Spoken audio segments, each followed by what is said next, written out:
My name is Alana and I was born in Glasgow, and I've lived here all my life. My family is from the fairground community, which means every summer the community we have machines and kiosks, snack bars, and we travel up and down the country, and it's for the fairgrounds, so this is our livelihood, this is our business.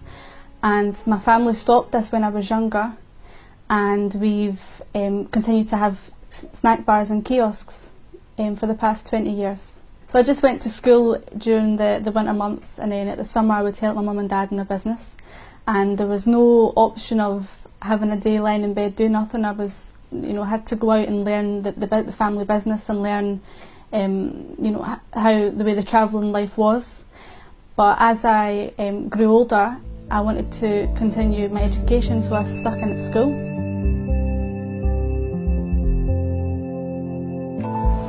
I had no religious upbringing when I was a child, it's not really anyway. At school we had an RE class, a religious class that we had to go to, and I don't actually remember learning about other religions. I only remember learning about Christianity, and we spent most of the time watching different cartoon videos of the prophets and stuff like that, and that was the fun part, watching the cartoons. But the only thing I remember is going to church at primary school in a group and saying Hail Marys and things like that. But it was nothing really taken seriously, or it wasn't like we went to Sunday school, or I didn't go to the church every Sunday or anything. And throughout the year it would be Christmas and Easter that we would celebrate, out of the fact that everyone else around us was eating chocolate or buying Christmas presents. But it wasn't really made, it wasn't an emphasised thing that it was about God and that it was a religious holiday. That wasn't really the main focus of it. It was just something that we did because it was the social normality. So my opinion of Muslims and Islam before I became a Muslim was that I was heavily influenced by the Pakistani community, and I just saw Islam through them, and the way they dressed and the food and everything like that. But I just listened to what the media sort of said, that the typical things, that they're bad people and they're terrorists, the men beat the wife, and the wives can't work and they need to stay at home and cook and clean all day, and that's the only sort of perception that I had. Because I never had any Muslim friends, I didn't have a need to worry about what I thought anyway. It was just part of our country, and that was, I accepted it. But it wasn't until I started to meet Muslims and start to question Islam that my perceptions of Muslims and about Islam changed as well, and I started to understand that Islam is across the world, and there's different cultures, and the different countries, they live Islam in their own way. And I understood that the women, they have jobs, they study, they have families, and they still do all the things that I do, and that they're not actually bad people, and the men don't all beat their wives, are actually good guys out there as well that are Muslims.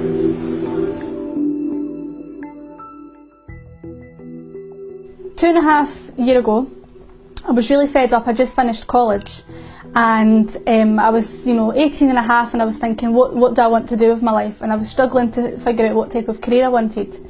So I packed all my money away and I booked a holiday to Fuerteventura, and I decided that I wanted to go away for the full summer and just have a life, a 6-month period away from family, away from friends, and get a job in a bar if I could, stay in an apartment with someone, meet new people, do whatever I liked, drink, party, anything that I wanted to do. I felt, well, this is my time to do it, and I'm young, single, I can do what I like.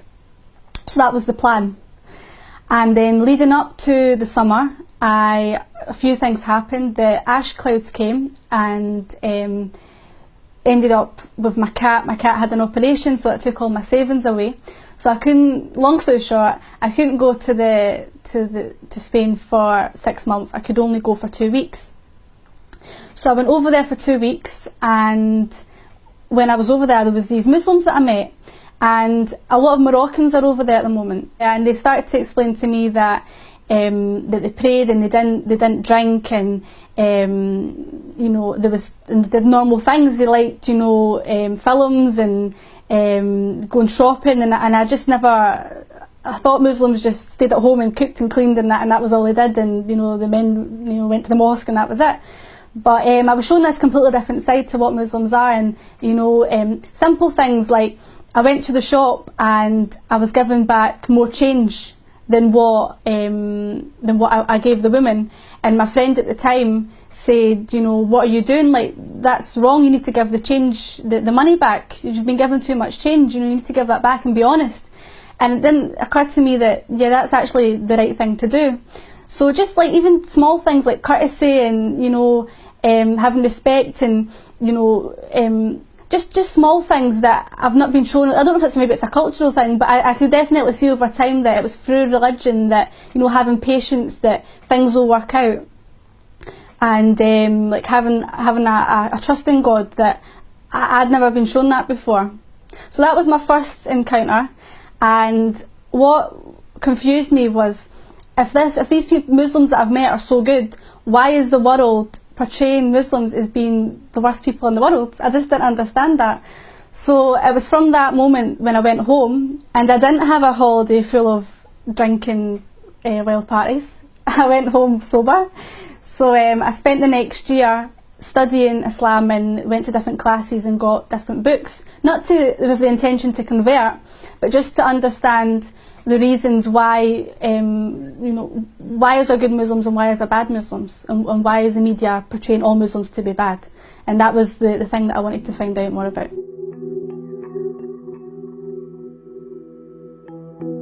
When I studied the books and I understood that God isn't a man sitting on a chair with a white beard and a white robe, you know, it's not a person. You know, when I started to learn all the different attributes of God and like the names of God and all the different like that God isn't a person, you know, that's what I really liked, and I thought, well, that is what I believe, and that just appealed to me more, because the thought that I had beforehand that God was a person, was a man, and I felt I was being judged by a man didn't sit right with me at all. So I did believe it, and I looked at all the different things about Islam, about being one God, and books, prophets, you know, angels, what happens when you die, and all of the different aspects. I believed, and I believed these things before I knew anything about Islam, but I didn't actually know it was Islam that I was believing in.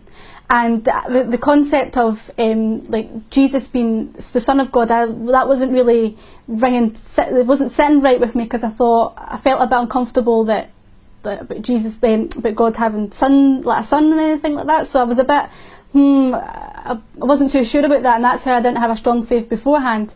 But when I did study Islam and all the different things became clearer to me, then I started to think, well, that's actually what I've believed in my whole life and just didn't know it. So in 2010 I decided to take my Shahada. I went to a new to Islam class on a Wednesday, and I met loads of lovely women there, and they supported me for a few weeks that they would support me to take my Shahada and be with me at the time. So I went 1 week, and with my scarf all wonky, not even around my head properly, and yeah, I took my Shahada, and it was really, really nice and really welcoming. And they gave me lots of books and encouraged me to go back every week and learn, you know, learn Islam through them, and that I was just to be patient on my journey, and to take every step slowly, and it was you know, I remember it like yesterday, but I was really nervous, and it was really nice, really welcoming day.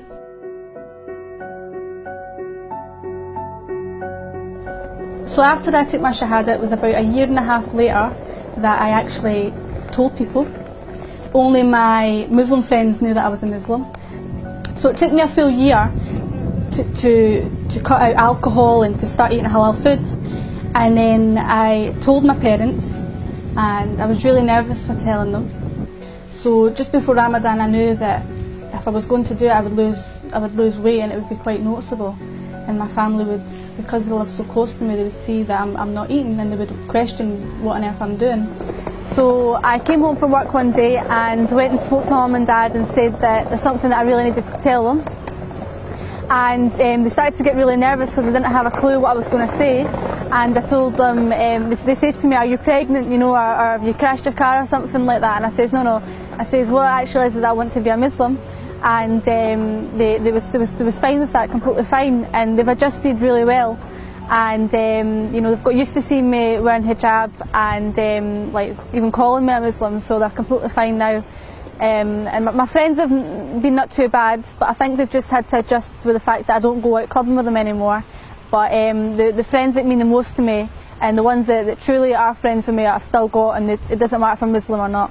So my advice to anyone thinking about converting to Islam is to read up on it a lot, and to not listen to the Sheikh Google, and you know, go on and read different books, listen to different people, watch different YouTube lectures, and come to your own conclusions. And then if you do decide to come to Islam, you know, take it each day at a time, and don't put too much pressure on yourself, and know that you are new and it is a gradual learning process.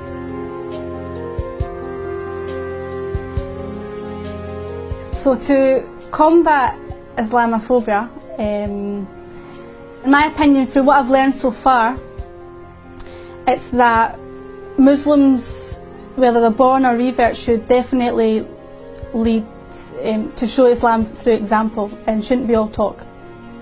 They need to do it and show it in their actions, and show non-Muslims Islam through the way they live their life. And you know, when bad things happen in the press, they shouldn't jump on it like they do, because all non-Muslims are looking at Muslims' reactions and how they deal with stuff.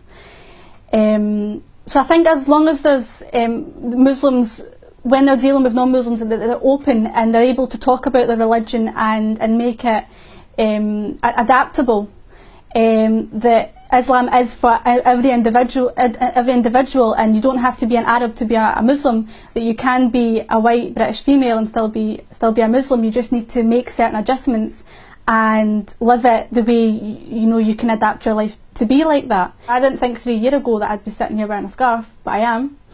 And I didn't think a year ago that my mum would be stopping smoking, and you know, the past few weeks, alhamdulillah, she has. So you never know, that could be in 5 years that they stop drinking. You just don't know. But if I wasn't a Muslim and someone came up to me in the street and started, you know, talking about religion, I'd be like, who are you to, like, what are you all about? But I think it's more about the actions that people have.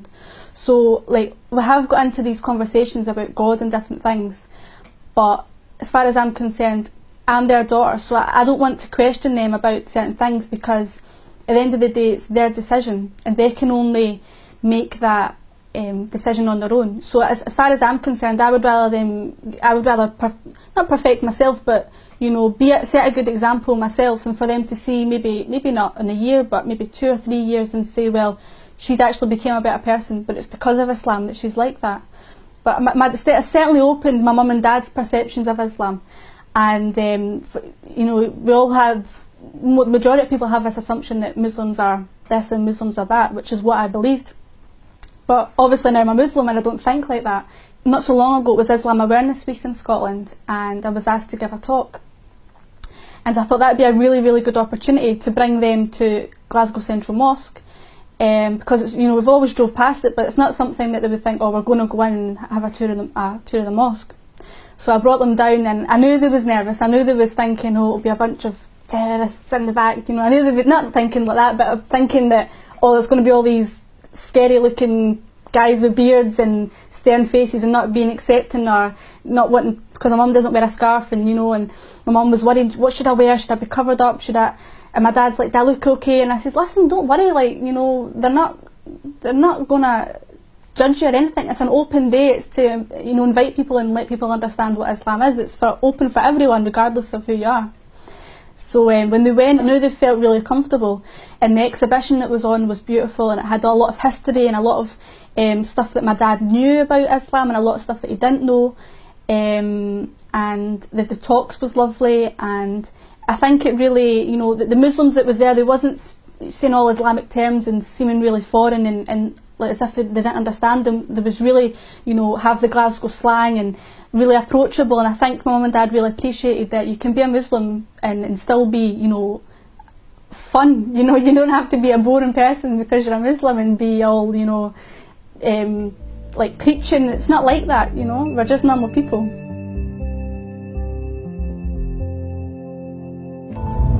So when I started to study about Islam, the things that I focused on was stuff that was relating to me. For example, the way women are treated and hijab. And I just learned, you know, the reasons why you wear hijab and you know what hijab consists of, and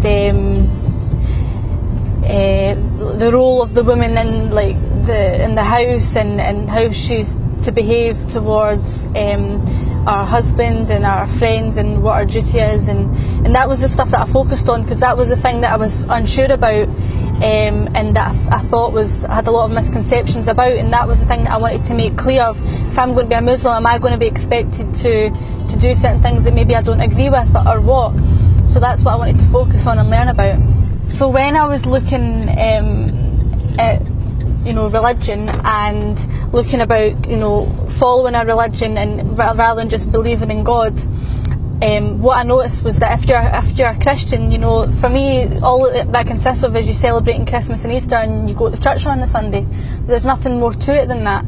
But when you look at Islam, you know, there's so much that it involves. You know, it affects your whole way of life. So it affects, you know, what you eat, how you dress, how you act, the way you deal with things, you know, for praying and everything. So I knew that if you was a Christian, I didn't feel as if I would have any structure in my life, that all you would do is go to church on a Sunday, then that would be it.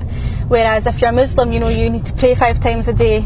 You know, you're constantly reminded about God in every action that you do. So I felt as if that was more of a structure to my life and my daily life as well, and that's what appealed to me more. That in fact if you follow Islam, you have a set of guidelines and a set of rules laid down in front of you that you're supposed to try and abide by, rather than you just blatantly choosing parts of a religion that you want to do and what you don't want to do.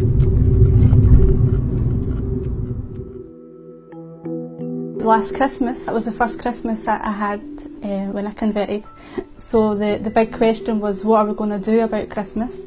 And I says to them, you know, you're my only family, I don't have any brothers or sisters, so I'm not going to sit alone on Christmas Day and just stop the tradition that we've had the whole of my life. So we came to the compromise that we would have a halal Christmas dinner. So I made the big deal like the month before it to go to the halal butchers that we have and order a turkey. So we had everything prepared. My dad wasn't going to you know, prepare the food with any alcohol or anything, and it was going to be a completely halal dinner. And then when we went over to the butchers the day before, the turkey was actually humongous. And my mum and I, we both freaked out because we thought that'll never fit in our oven, so we couldn't actually end up getting the turkey. So last minute I ended up getting a halal chicken, and they had to go to Tesco and get some food. So it was half a halal Christmas dinner. It was the best attempt that we had. So I cooked my chicken, and then, you know, they cooked theirs, and we still had a good time. So inshallah this Christmas we'll have a completely halal Christmas dinner. And then not so long ago, my dad, I think he expresses his understanding through food in a way. It's a bit weird, but that's what he does. And they've been buying a lot of halal food now because I live so close with them. We eat a lot of my dinners with them quite a lot, and it's been a bit of a hassle. So you can't eat that, and my mum, I go over and I say to mum, what's in the fridge, and she's like, well, there's salad and there's ham. Oh, but you can't eat ham, so we'll just have a tin of soup. So she's, you know, trying to remember that I don't eat ham and stuff. But my dad went and made me spaghetti bolognese, and he's like, oh, you need to try it, it's lovely, it's halal. I went and bought halal mince, and it's halal this, and it's all, and I'm like, okay. And I ate it, it was lovely. And then when I went home, I was sitting, I was thinking, wait a minute. So I phoned him up and I says, Dad, did you put wine in this? And he's like, oh yeah, I forgot that you can't have wine. So I was like, well, it wasn't halal then, was it? But you know, these things happen, and he did make an effort, so that's all I can ask for.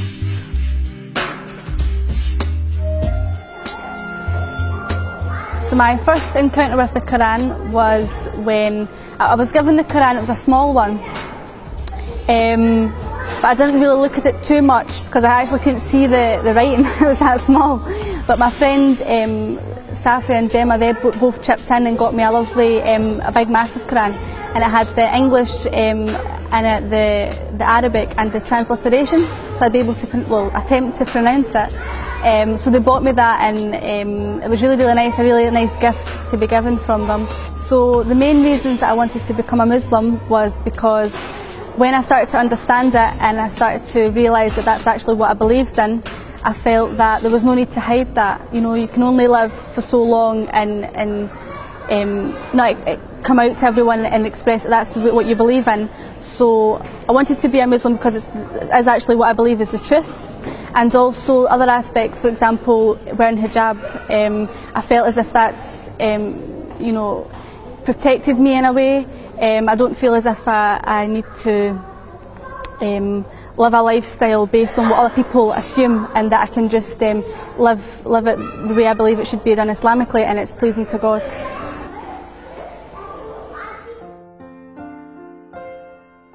If I was to describe Muhammad, peace be upon him, the one story that I learned, I was told by Sheikh Hammer, was that, I don't know specifics and specific names, but I do remember the story that he would walk past this woman's house every day, and she didn't like him, so she kept throwing like garbage or something from a window, and every day he would just ignore it and like continue going to wherever he was going, and every day it would happen, and she would shout abuse and whatever. And then one day he went past and she didn't throw the garbage out onto him. So he was wondering, he was like, why is the woman not, you know, giving me all the abuse? So he went in and he says, like, where's this woman, what's happened to her? And she was sick. And he was, you know, I don't know specifically, but I'm sure that he went over and like says to her or says to family members or something that, you know, is she okay, you know, I hope she gets better and everything. So that just goes to show that, you know, I really love that story, that even if someone's, you know, harmful to you or doing bad things, you know, you don't just treat them like that. Maybe they're naive and maybe they don't understand you or don't understand why you're a Muslim or why you do certain things. But if you just be patient and show through your actions that you can be forgiven and that, you know, you're a caring person, then I think that's a good moral to live your life by through that story.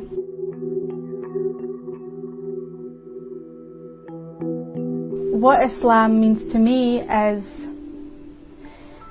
you know, being part of a community that believes in the same thing, and